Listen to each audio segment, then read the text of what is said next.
Good afternoon, everyone. Welcome to Trail Talk. Sorry for the little bit of a late start. We had a little technical difficulty, but you guys all know what that means, right?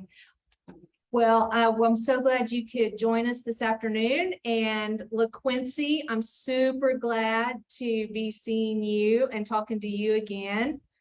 How's it been going over there at the Skirvin? No, thanks for visiting with me. It's been going really well. My time will be up at the end of the year, so everything's been going well. Been working on several projects. Very nice. So everyone, this is LaQuincey Reed. Now you guys may recognize him. He's been on Trail Talk before. We shot a super fun video with him when he went to the Skirvin Hotel to be the artist in residence there back in, was that February? Yeah, February, March, sometime around in there is when we filmed it. Yeah, time around. And so you go there, and kind of what was the like what were your expectations before you went there? What did you think was going to happen? I'm not quite sure. I didn't really know what to expect because I'd never been inside a studio that's this open and out and available to the public. I've never had my own studio space with any kind of traffic. My studio has always been the back side of my house, so I really wasn't sure what to expect. Yeah. And so I don't know if you guys saw the video that it was posted on YouTube, but when he says traffic and open, it's literally windows on every side of this studio. And the traffic is because it's just off the lobby. There's actually a door that goes outside or comes inside the Skirvin Hotel right next to the door to his studio there. So, I mean, there are, I guess, do you just get a lot of drop-ins? Yeah, I get people from all over the country that stop in. They're wandering around the lobby, looking at the wall of the past objects from the history of the Skirvin, and then they'll wander over here and they'll say hi to me, or they're going to get a drink at the lounge that's across the way from me, and they kind of wander on over and want to visit for a little bit, or they're just walking by and working downtown, and then they kind of like, well, this guy's here. And so Yeah. Just all kinds of things. I bet that's been, I mean, I'm sure that that's probably been one of the biggest surprises because, you know, even when you think studio, you think place away from where people would just normally see you. Did it make you feel kind of weird at first working with, you know, windows and people able to see what you're doing in there the whole time? No, not really. I just kind of acted like I normally do. I just come in and work, and sometimes people will look at me and then I'll look at them, and then we'll look at each other, and then I'll either wave them in and they'll act like they didn't see me and wander, like scurry away, or they'll come in and they'll say, I didn't know we could come in here, and they'll want to talk about what I'm up to, or you know, they don't have very long. They just wanted to look for like 30 seconds and they have to get on their way. So I haven't really changed a whole lot. It does make you feel, it makes you feel a little bit more disciplined because you have a place that you have to go in order to get to where all your stuff is to work. So instead of it just being in the back of your house, you have to get up and leave and get here to get anything done. So that helps with that aspect. Right. Do you think that like doing that through these months, do you think that's going to make you more disciplined when you're not there anymore? I would hope so. I've got too many things to do to sit around and not be busy. Yeah, I definitely need to stay on the ball and, you know, not get lazy and lackadaisical and stay disciplined. But, you know, I feel like I've been fairly disciplined. This just kind of ups it up a little bit. Right. So you talked about, you're super busy right now. When Bailey and I came up there that day and saw your shelves and everything around in the studio, not to mention some pieces that you were actually working on, it was pretty full. Have you like ramped that? Is that ramped up on you to where you just have a lot of, and are they commission works that you're doing? Yeah, I have several commission works from people that have come by, and then I have potential commission works from people that either know about it or they walk by, and word of mouth type deal. And then I have my art shows that I do, and the piece that I'm doing for the Heritage Center as well, so it's just all those things kind of make it a little bit busy for me. Right. Well, it's a good busy though, isn't it? Yeah. I'd rather be this kind of busy than any kind of busy in the world. So, you used to teach. Do you kind of like when people drop in, being able to kind of explain to them what you're doing and give them just a little insight on what the process is? Yeah, I love when people stop by and come by and visit. I've really had to, well, I wouldn't say I had to learn, but I'm really kind of conscious by the fact that people have things to do and they're going places. So I don't know if they have, 10 minutes to talk to me, or if they have, just 1 minute and they've got to go, or what's going on. So I'll give them a brief rundown of why I'm here, what I do, and then a brief rundown of the process. And then I kind of take my cues from them. If they have a little extra time, I'll go more in depth with it. But yeah. So you have like your elevator speech. Yeah. That you give people. Yeah.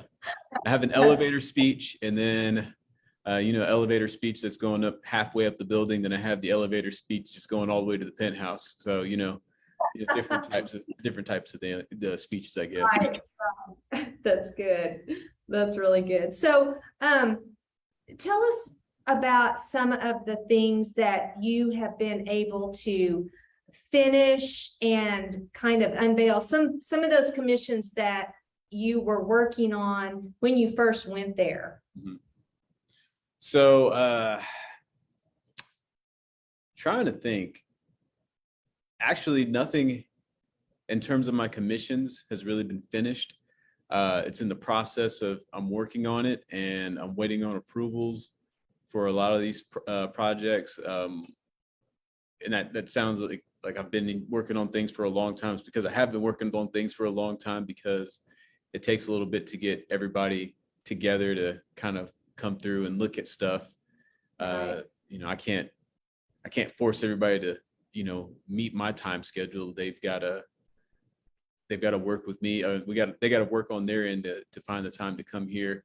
So I'm working on my third piece. It's going to the Oklahoma State Capitol, and I still have to meet with the family. And I've been working on this piece since the beginning of the year, and it's just trying to get everybody together to come by and look at it. And then I have another piece that I'm working on, and again, I'm waiting on the family to be able to come down and look at the piece as well and move on to the next thing. Most of the things that I've finished are the personal works that are going to galleries, and some of those are out in at foundries right now being cast in bronze. Other ones are actually, I just got some back from a show that I was up at, but some of them got sold. So some of them are in clay, just different stages of everything. But most of the stuff that I've actually been able to finish has been my personal gallery work. Oh, very nice. So are any of the pieces for the Capitol completed and there yet? No. Are you at the Capitol? Yeah, two of the pieces that I finished, they're at the Capitol. They'll have an unveiling in May, I believe. It was going to be in November, and they pushed it back to May. So okay, so they're not unveiled yet. I'm sorry, say again. They have not been unveiled yet. No, they haven't been unveiled yet. they're supposed to have an installation sometime soon, and they're just gonna keep me in the know and let me know when all that happens. Right, right. Okay. Well, that's very exciting. So tell us about some of, like, were you gone to an art show last week? Yes. Okay, Yeah, where was, that was in Cody, Wyoming. I was at the Buffalo Bill Art Show and Sale. They have an art show there for a month and a half, something like that. And then at the end of the art show, they auction off all the artwork. This year was really good for them. They raised $1.3 million in sales. And the proceeds from that all goes to the museum that's in Cody. And I was a part of that. So I sculpted a piece, sold that at the auction, and then they had a quick draw where you have an hour and a half to sculpt a project, to sculpt something. And wow. I sculpted that, and then they sold, I want to say 3 to 4, maybe 5 castings of that. So somewhere around in there. Wow. So Have you participated in one of those before? yeah, this is the 5th year that I've done it. That's always fun. I had like the people that go to the quick draw, they get to interact with you. You get to talk to them, and get to meet people. And I had a little kid that was 4, and he took one of my tools and was helping me sculpt a little bit. So that's always fun. And unfortunately, I didn't get to see. There's a kid that his name is Steven, and I see him pretty much every year that I go up to Cody, and I didn't get a chance to see him this year though. Oh, that's too bad. That's fun that you make friends, that you know, come back every year. So I never knew that they did like a speed sculpting thing.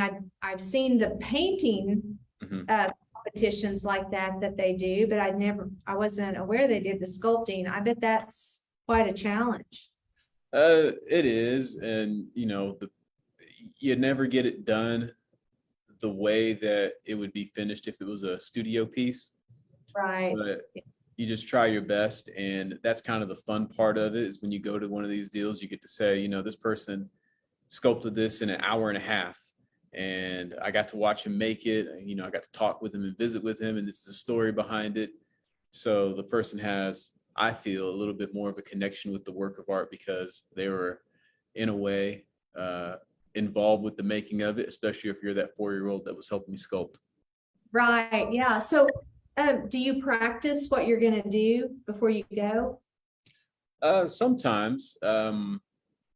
This time around, I had an idea in my head, and I did a few little sketches on some scrap paper so I could kind of figure out what I was going to do. And they didn't have breakfast quite ready for us, so I was sketching out, doing a more finished, refined sketch. And then by the time I finished doing that refined sketch, it was time for us to actually do the quick draw. So I did that, and the person that bought the first edition of that casting, I'm going to send them the sketch that I did that morning. Oh, that'll be a nice keepsake to have with that. Yeah, that's a great thing. So you said that they your time is extended now. It was originally to end in September. Now you get to be there through the end of the year. Mm-hmm. Do you have some things that you want to be finished with by the time you get to December? I'd like to get finished this piece back here. This was really ambitious, but it's really fun. It's something I haven't done before. It's this many figures. I would like to have everything that's going, or the portrait bust that I'm working on for the state capitol. I would like to have that approved and finished so I can, start moving on to the next step in the casting process, along with the other monument that I'm working on. So I could have those approved, and then I can start the new year off moving on to the next phases. Yeah, which the new year, you're going to be our featured artist here at the Heritage Center for January and February. So we're super excited about that.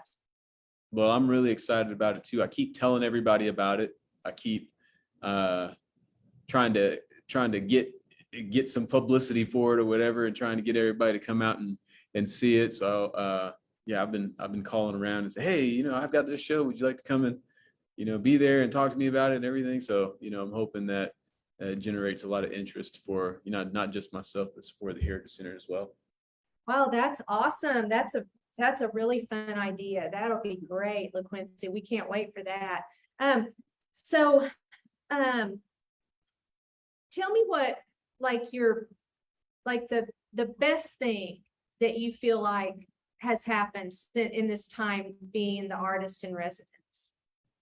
The best thing that's happened is just being out and available and being an advocate for the arts. Growing up as a kid myself, I didn't know anybody that was an artist. I never saw anybody that was being an artist. I did my art in my room and did my art in art class, and I didn't see anybody else doing it out in the wild. So Right. I've had, talking about just random people walking by, Art Space Untitled has a program where they have high school students, and I guess they tour around downtown. I'm not sure exactly what they do, but they kind of wandered by my studio and they asked to come visit.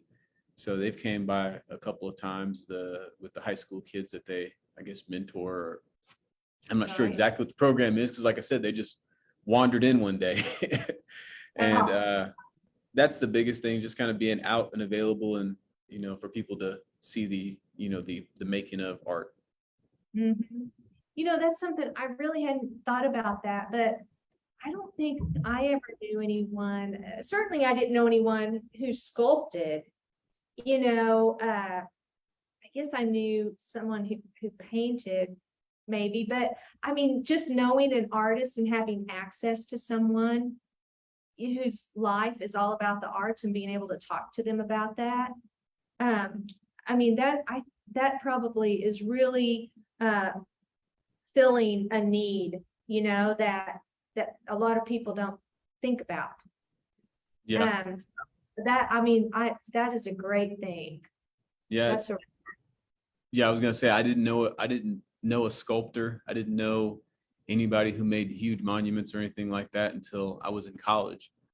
And it's one of those deals where you see big pieces of art and you can appreciate them and like them, but you don't put two and two together that somebody had to actually come up with the idea, sculpt it out, and, you know, send it out and get it made. So there's kind of this big old gap. You just see the end product and you don't see the beginning stages of it.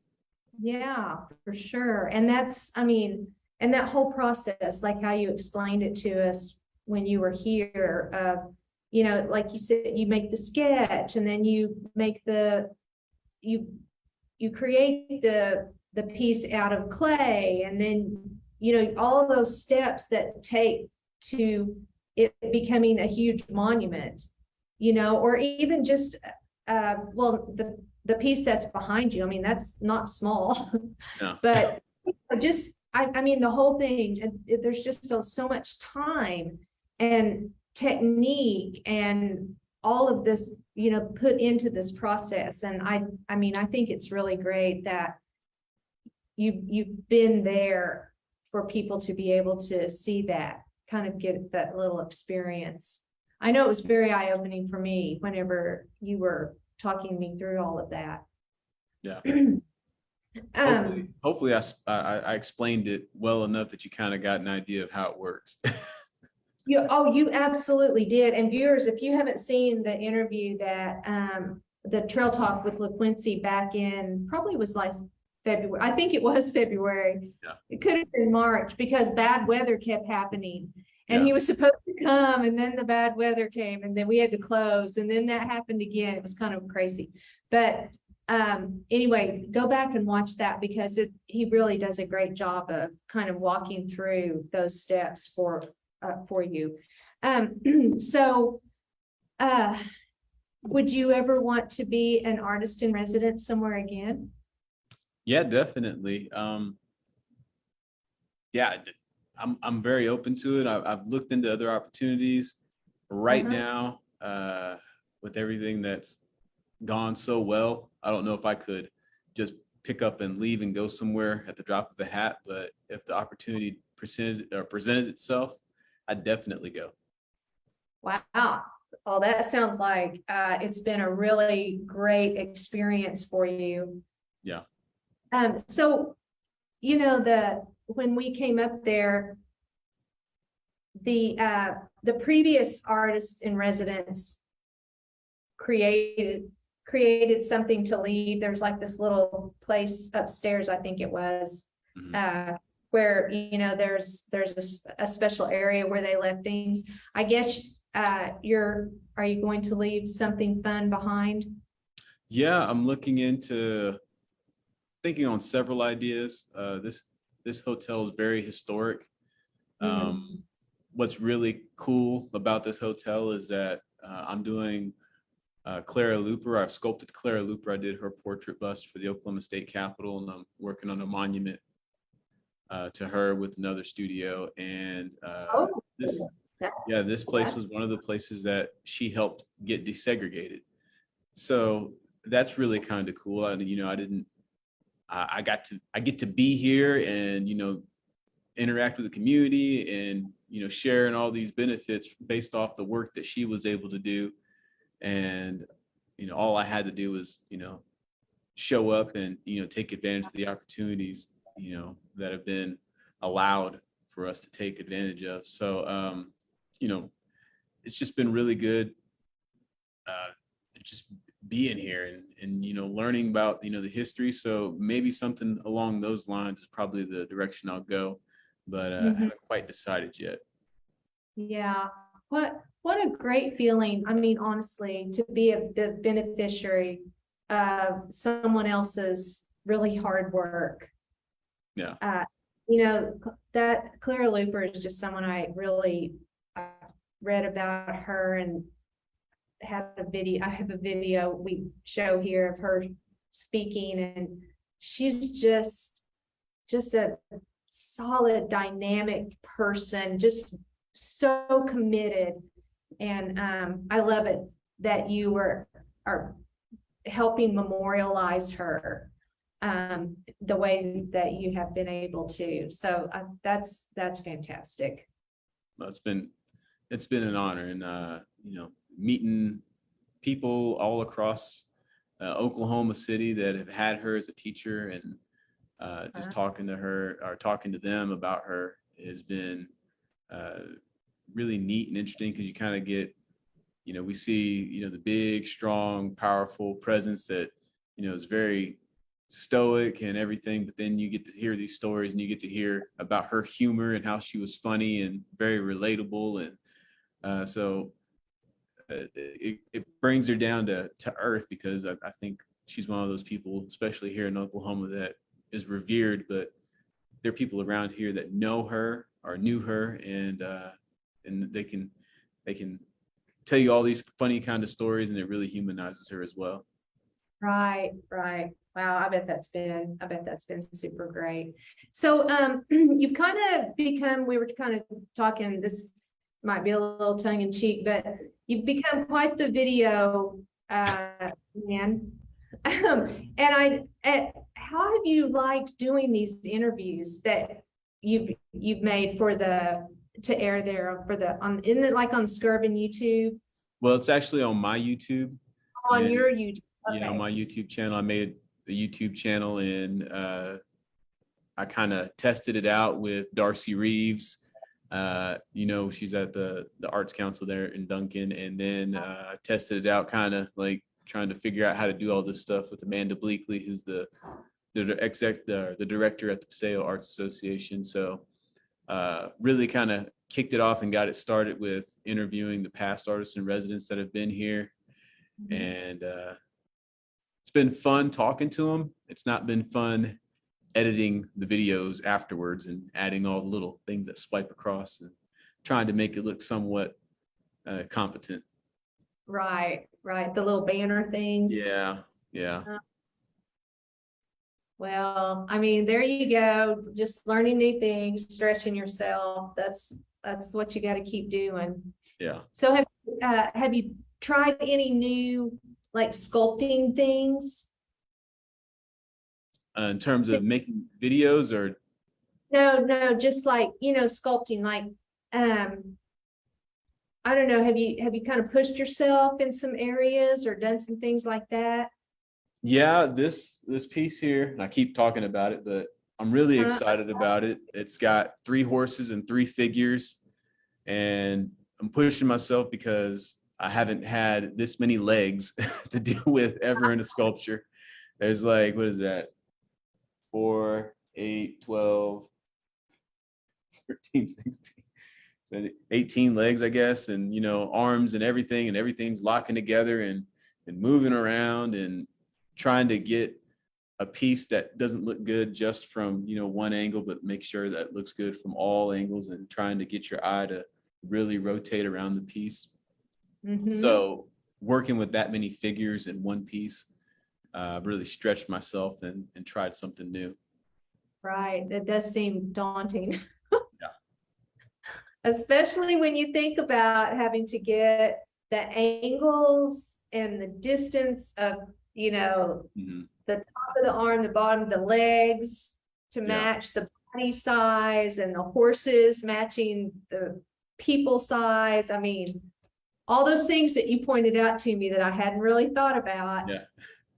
That seems like a lot that you're really pouring into this piece. I'm super excited about it. I can't wait. That's going to be. It's going to be fun. It'll have like I said, Okay. I think it'll have a lot of action and a lot of interest, and it'll be something that's a little bit different than what I've normally done. So that's always Okay. Hey, someone's got a question on Facebook, LaQuincey. So he wants to know if we can see some more of his work. Okay. David wanted to see some more of your pieces. Can you move around in there and show a few things? Yeah, I can. I can grab a couple things down and show you. Okay. Yeah, you can see some things in the back now that you moved on those shelves back there. Yeah, I've got a portrait bust that I wrapped up while I was here. Uh-huh. And then I've got some smaller portrait busts that I wrapped up while I was here as well. So I'll show you those real quick. Oh. So those are some of them. And I've got another one. This was of a potential client that they wanted a monument of something for the center of the West in Cody, Wyoming. Uh-huh. And Buffalo Bill, he had what he called the Rough Riders of Congress. Right. And he's a showman with his Wild West shows, and what he would do, after a while, he was trying to keep it fresh. So he just thought, well, I've got Native Americans and I've got just cowboys from the West. What if I have horse riders from all over the world and bring those into a show? So I thought it would be kind of cool to have Buffalo Bill and his Rough Riders of Congress, and have all the different types of riders that he had in his show. So that was kind of a small scale for a little bit. I was going to add more stuff to it, but I don't think we went in another direction. Oh, okay. That was a concept that took a turn. Yeah. So it's not bad. It's actually good. It's another project for their rodeo facility down up in Cody. So that's the direction they wanted to go instead. So who is this bust behind you there? This is of Joe Davidson. He was a sculptor from New York. He actually spent some time in Ponca City. He sculpted Marlin, and I believe, I want to say it was either his wife or his daughter. Okay. Both. Yeah. It was his wife's niece. They raised her like a daughter. His wife died, and so they annulled the adoption, and he married the niece. Yeah, that's what I was saying. I think it was the niece wife, but I'm not sure 100%. I think it was her that he sculpted. And if you go up to the Marlin Mansion, you can see one of the pieces that he did he had like a big competition for the Pioneer Woman.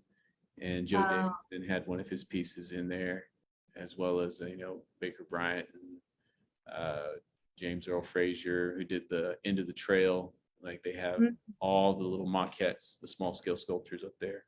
So this is Oh. a Joe Davidson. And this is for a competition that I didn't get it. So, I'll try and figure out something to do with it.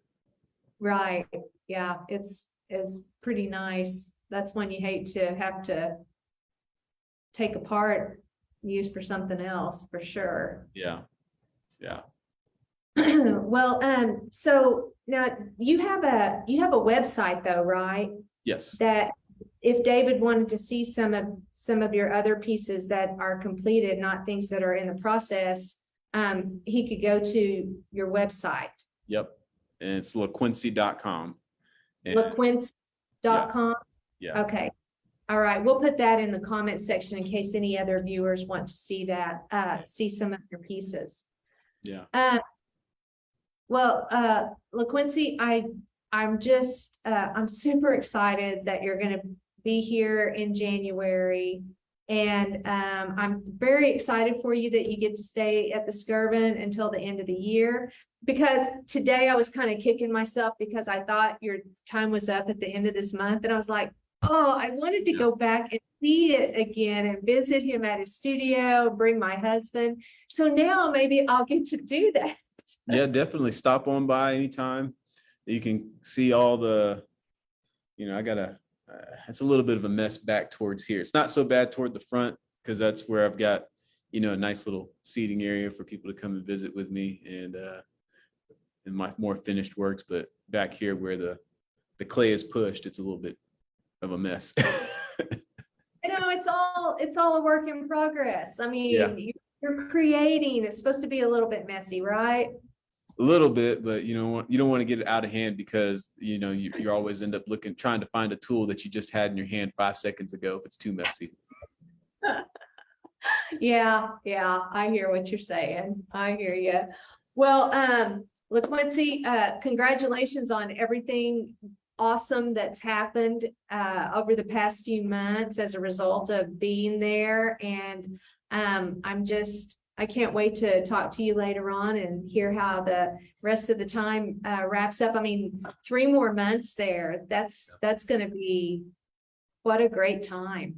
It'll be a lot of fun trying to crank out some more work and just having a dedicated space to work and be productive. That's right.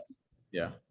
I'm thinking the holidays, you're going to get to be there during that time. And there's so many more people downtown, that time. That ought to be really fun too. Yeah, it will be. Well, it was sure nice catching up with you today. Thanks for being on Trail Talk again.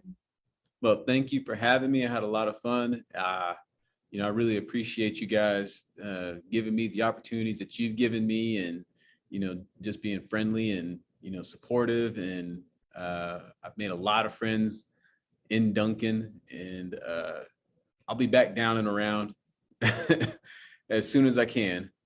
Okay. Well, if not sooner, you'll be here in January for sure. Yeah, definitely. All right. Well, tell your wife and everybody we said hi, and we will talk to you again soon. All right. Thank you guys so much. And we'll see you in January at the very least. Okay. Well, it's time to say happy trails. Happy trails. Happy trails.